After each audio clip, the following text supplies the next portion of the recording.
when we were talking actually offline, Adam, you'd Yeah. mentioned a strategy around, I think it was RESP related to for parents out there that are potentially gifting money to their kids or trying to help their kids get into the market. Yeah, for sure. I've run into this scenario twice already this year. So I'm a big believer in incorporating all the family together when we have our meetings, if I can, if clients are open to it. And I had two instances where a child was, or well, a young adult, I should say, because they're 18, graduating high school and deciding between which university to go to. And two of them were thinking about Western or McGill. Said, that's fine. You're just, we're open and, working with the parents. We had, they put away $2,000, the $2,500 every year for, since they were born. I was on their case when the kids were born to put away the $2,500 a year.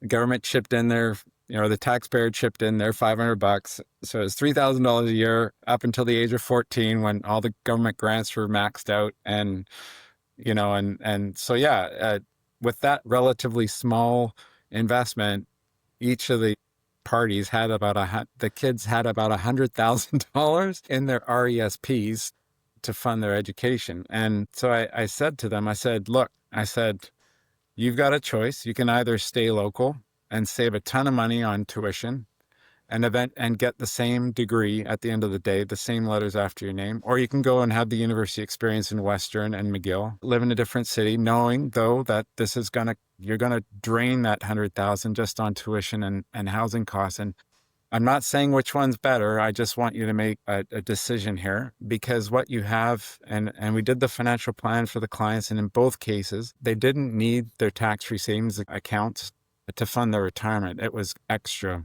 basically. And so I basically said to the kids, you've got an opportunity here. If you stay local, one ended up at BCIT, the other one ended up at UBC, I think. If you stay local, your tuition costs are going down. If you stay at home, your costs are even that much lower. But what we can do is the parents were open to using their TFSAs to gift to the kid to buy, to get them into a condo. One case, it was a townhome.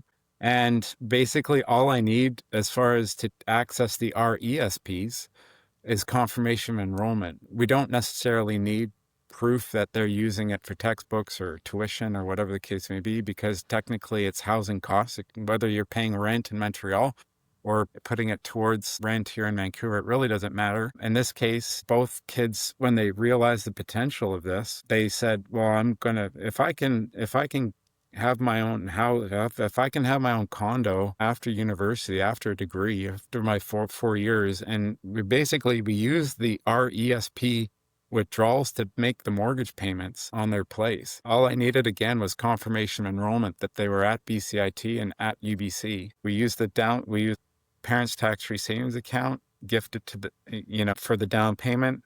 We use the RESP payments to make the mortgage payments. And even when we compared like paying rent to interest payments on a mortgage, it basically was a wash. The first year, it didn't quite work out because of the land transfer tax. The calculation wasn't in the people's favor, but from the kids' perspective and the parents' perspective, they're like, who cares? Because,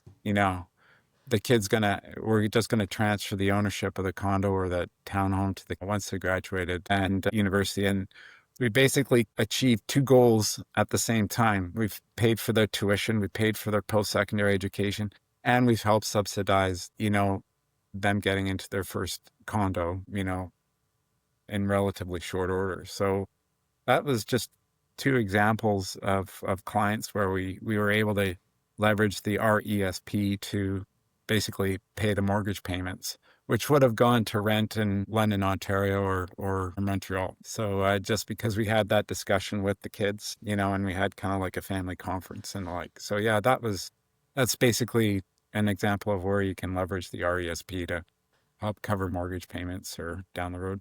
So yeah.